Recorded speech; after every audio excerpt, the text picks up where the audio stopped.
ആരൊക്കെ എന്ത് സമ്മർദ്ദം ഉണ്ടാക്കിയാലും എന്ത് ബഹളങ്ങളുണ്ടായാലും ജ്യോതി എൻ്റെ കൂടെ തന്നെ ഉണ്ടാവും. ജ്യോതിക്കുള്ള സ്നേഹത്തിൽ ഞാൻ പിശുക്ക് കാണിക്കില്ല. മതി മോനെ, വന്നതിനും കണ്ടതിനും ഒക്കെ പകരമായിട്ട് എനിക്ക് ഈ വാക്ക് മതി. ദൈവം നിന്നെ അനുഗ്രഹിക്കട്ടെ. ഞാൻ പോട്ടെ.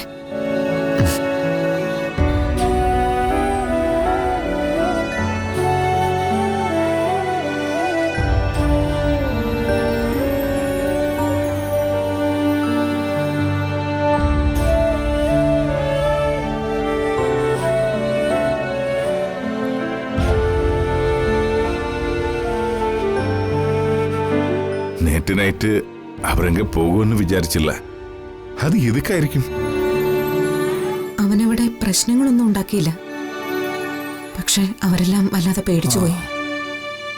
ഭക്ഷണം വാങ്ങിക്കഴിച്ച് ജ്യോതിയോട് യാത്ര പറഞ്ഞവൻ പോവുകയും ചെയ്തു.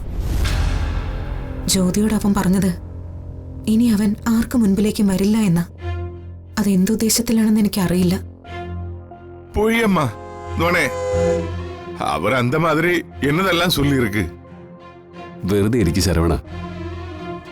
എടാ ഹരി, ഭാർഗവൻ എന്തിനാ നിങ്ങളെ വിളിപ്പിച്ചേ? ഈ ജീവൻ അവിടെയും ചെന്നായിരുന്നോ?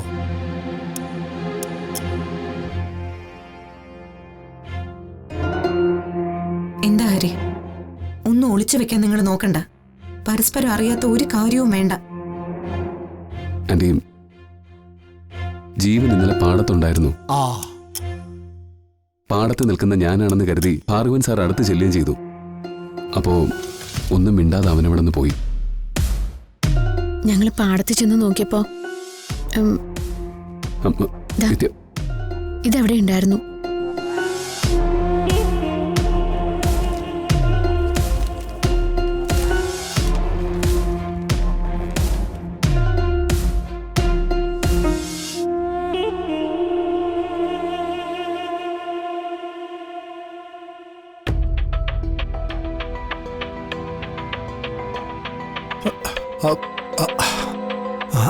നീ നട്ടതൊക്കെ ഞാൻ വേരോടെ വീഴും.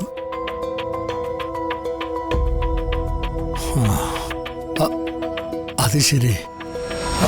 അപ്പോ ജ്യോതിയുടെ വീട്ടിൽ പോയി ഭക്ഷണം കഴിച്ച് യാത്ര പിരിച്ചെന്നൊക്കെ പറഞ്ഞപ്പോഴേ ഞാൻ കരുതിയത് വല്ല മനമാറ്റവും വന്ന് അങ്ങനെ ചെയ്തിട്ടുണ്ടാവുന്ന. ഇതിപ്പോ അങ്ങനെയല്ലല്ലോ. കൊടുക്ക പാക്കട്ടും. എന്നെ എഴുതിയിരിക്ക്. ഇതോ, നീ നട്ടതൊക്കെ ഞാൻ വേരോടെ പിഴുതുന്നു. അയ്യോ അപ്പാ.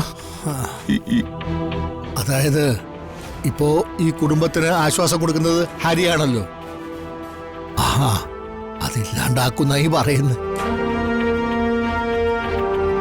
ഹരി, ഏതായാലും കുറച്ചു കാലത്തേക്ക് നമ്മളൊക്കെ ഒന്ന് സൂക്ഷിച്ചേ പറ്റൂ. നമുക്ക് നോക്കാം ആന്റി. പോലീസ് സ്റ്റേഷനിൽ പോയി ഒരു പരാതി കൊടുത്തേക്ക്. അതെങ്ങനെയാ സുജാതെ? ഈ കത്തെഴുത് ജീവനാണെന്ന് എന്താ ഉറപ്പെന്ന് ചോദിച്ചുകൊണ്ട് അവര് ചിലപ്പം ഹരിയായിരിക്കും ചോദ്യം ചെയ്യിക്ക.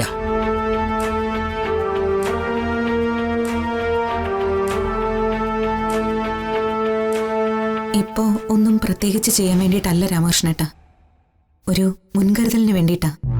ഓ, നാളെ എന്താ സംഭവിക്കാന്ന് പറയാൻ പറ്റില്ലല്ലോ.